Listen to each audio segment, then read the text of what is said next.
Semester ആയപ്പോഴത്തേനും എന്ത് സംഭവിച്ചു? നിങ്ങൾ ഡിഗ്രി കഴിയണം അത് ഇമ്പ്രൂവ്മെന്റ് എഴുതിയെടുക്കാനായിട്ട്. അപ്പൊ നിങ്ങൾ ഫിഫ്തിന്റെയും സിക്സ്തിന്റെയും ഒന്ന് ആലോചിച്ച് നോക്കിയേ.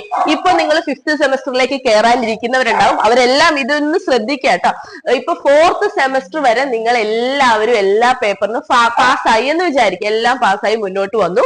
ഫിഫ്ത് സെമസ്റ്ററിൽ കൊണ്ടുപോയിട്ട് പേപ്പർ ഫെയിൽ ആകുന്ന കുട്ടികളുണ്ട്, തീർച്ചയായിട്ടും അങ്ങനെയുള്ള കുട്ടികളുണ്ട്. അപ്പം അങ്ങനെ അത് കാര്യം ശ്രദ്ധിക്കണം. കാരണം എന്ന് പറഞ്ഞു കഴിഞ്ഞാൽ ഫിഫ്തിലോ സിക്സ്തിലോ നിങ്ങൾ തോറ്റു കഴിഞ്ഞു കഴിഞ്ഞാൽ നിങ്ങൾക്ക് ഒരു വർഷം പോകും. 3 വർഷത്തെ ഡിഗ്രി 4 വർഷം, അതും കഴിഞ്ഞ് കിട്ടിയിട്ടില്ല പിന്നെയും വർഷം മുന്നോട്ട് നീണ്ടുപോകും. കാരണം എന്ന് പറഞ്ഞാൽ ഫിഫ്ത് സെമസ്റ്ററിന്റെ എക്സാമിന് സപ്ലിമെന്ററി വന്നു കഴിഞ്ഞു കഴിഞ്ഞാൽ, അല്ലെങ്കിൽ നിങ്ങൾ ഫെയിൽ ആയി കഴിഞ്ഞിട്ടുണ്ടെങ്കിൽ എന്ത് സംഭവിക്കും? അടുത്ത വർഷം ഫിഫ്ത് സെമസ്റ്റർ എക്സാം എഴുതുന്ന കുട്ടികളുടെ കൂടെ നിങ്ങൾക്ക് സപ്ലിമെന്ററി എക്സാം എഴുതാനായിട്ട് പറ്റത്തുള്ളൂ. അപ്പൊ നിങ്ങൾ ആ ഒരു വർഷം നിങ്ങൾക്ക് എവിടെയും പോകാൻ പറ്റാതെ വരും. മീൻസ് ആ ഒരു ഡിഗ്രി ക്വാളിഫിക്കേഷനിൽ നിങ്ങൾക്ക് എവിടെയും കോഴ്സിനോ എന്ത് കാര്യത്തിനാണെങ്കിലും ജോയിൻ ചെയ്യാൻ പറ്റാണ്ട് വരും.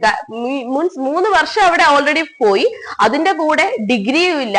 പിന്നെ +2 ലെവലിൽ എന്തെങ്കിലും ചെറിയ കോഴ്സിന് പോയാൽ അത് മീൻസ് അത് എന്താ പറയാ, ഒരു കണക്കിന് നിങ്ങൾക്ക് വീട്ടിൽ വെറുതെ ഇരിക്കണ്ട എന്നുള്ള ആ ഒരു നല്ല കാര്യമാണ്. പക്ഷെ ആ ഒരു ഡിഗ്രി ക്വാളിഫിക്കേഷൻ, ഡിഗ്രി കിട്ടാൻ വേണ്ടിയിട്ടാണല്ലോ നിങ്ങൾ 3 വർഷം കഷ്ടപ്പെട്ടത്. അപ്പം നിങ്ങൾ ശ്രദ്ധിക്കേണ്ടത് എന്താന്ന് വെച്ച് കഴിഞ്ഞാൽ 4 സെമസ്റ്റർ വരെ പാസ്സായി പോയാലും ഓവർ കോൺഫിഡൻസ് പാടില്ല. ഫിഫ്തിലും സിക്സ്തിലും കൂടെ പാസ്സാവണം. 6 സെമസ്റ്റർ എക്സാമും കഴിഞ്ഞു കഴിഞ്ഞാൽ മാത്രമേ നിങ്ങൾക്ക് എന്ത് ചെയ്യാനായിട്ട് പറ്റത്തുള്ളൂ, ഒന്ന് റിലാക്സ് ചെയ്യാൻ പറ്റത്തുള്ളൂ. കാരണം ഓരോ സെമസ്റ്ററും ഈ ഒരു ഡിഗ്രിയുടെ മാർക്ക് അല്ലെങ്കിൽ ഡിഗ്രി നിങ്ങൾ പാസ്സാകുമെന്ന് പറഞ്ഞാൽ ഓരോ സെമസ്റ്ററും ആണ്. ഓരോ സെമ്മിലും നിങ്ങൾ എന്ത് ചെയ്യണം? പാസ്സാകണം. അങ്ങനെ പാസ്സായി നിങ്ങൾക്ക് എന്ത് അവസാനം 6th സെമ്മ് കഴിഞ്ഞു കഴിഞ്ഞാൽ എല്ലാ സെമ്മും പാസ്സായി കഴിഞ്ഞ് അതിന്റെ ആ ഒരു ആവറേജ്, എല്ലാ സെമ്മിന്റെയും കൂടെ ആവറേജ് ആണ് നിങ്ങളുടെ ഡിഗ്രി മാർക്ക് അല്ലെങ്കിൽ ഡിഗ്രിയുടെ CGPA എന്ന് പറയുന്നത്.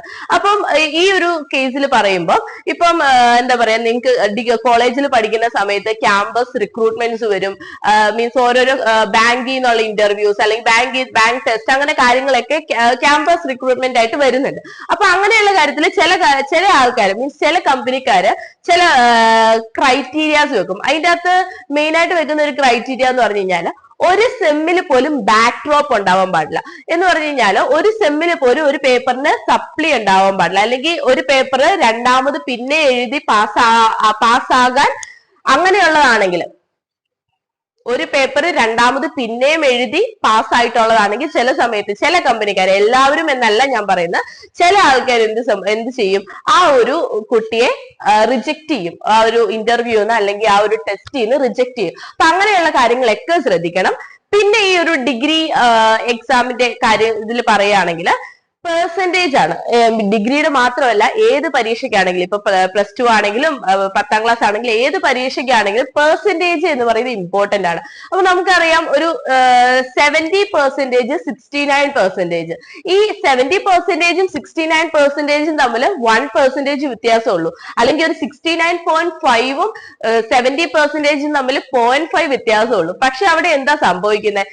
ആ ഒരു 69% എന്ന് പറയുമ്പോഴത്തേക്കും അത് ഏത് ഗ്രേഡിലേക്ക് പോയി എന്ന് നോക്കുക. B+ അല്ലെങ്കിൽ സിയിലോട്ട് പോയി അല്ലെ. അപ്പം അതേസമയം ഇപ്പം 70% ആയെങ്കിൽ അത് ഏത് പെർസെന്റേജ് ആയി? B ഗ്രേഡ് ആയി. അപ്പൊ B ഗ്രേഡ് ഇനി നേരെ 80% ലെവൽ പറയുകയാണെങ്കിലോ 79% കിട്ടിയ കുട്ടികളുണ്ടാവും, 80% കിട്ടിയ കുട്ടികളുണ്ടാവും. പക്ഷെ അവർ തമ്മിൽ 1% വ്യത്യാസമേ ഉള്ളൂ. പക്ഷെ ആ A ഗ്രേഡ് B ഗ്രേഡ് എന്ന് പറയുന്നതിന് വലിയ വ്യത്യാസമുണ്ട് നിങ്ങൾ മുന്നോട്ട് പഠിക്കാനായിട്ട് തുടങ്ങുമ്പോൾ. അപ്പോ 79% കിട്ടിയ കുട്ടികൾ, അല്ലെങ്കിൽ നിങ്ങൾക്ക് ഇപ്പൊ ഫസ്റ്റ് സെമസ്റ്റർ റിസൾട്ട് വന്ന കുട്ടികൾ നിങ്ങളുടെ പെർസെന്റേജ് ഒന്ന് നോക്കുക. അത് ബോർഡറിലാണ് കിടക്കുന്നതെങ്കിൽ, ബോർഡർ എന്ന് പറയുന്നത് ഇപ്പൊ ഒരു ഗ്രേഡ് തൊട്ട് മുന്നിലുള്ള ഗ്രേഡിന്റെ തൊട്ടടുത്താണ് നിങ്ങൾ കിടക്കുന്നതെങ്കിൽ നിങ്ങൾ തീർച്ചയായിട്ടും വർക്ക് ചെയ്യണം. നന്നായിട്ട് ഹാർഡ് വർക്ക് ചെയ്ത് മുന്നോട്ട് പെർസെന്റേജ് കൂട്ടിയെടുക്കണം. 1% ആണെങ്കിൽ 1% മുന്നോട്ട് കൂട്ടി എടുക്കണം.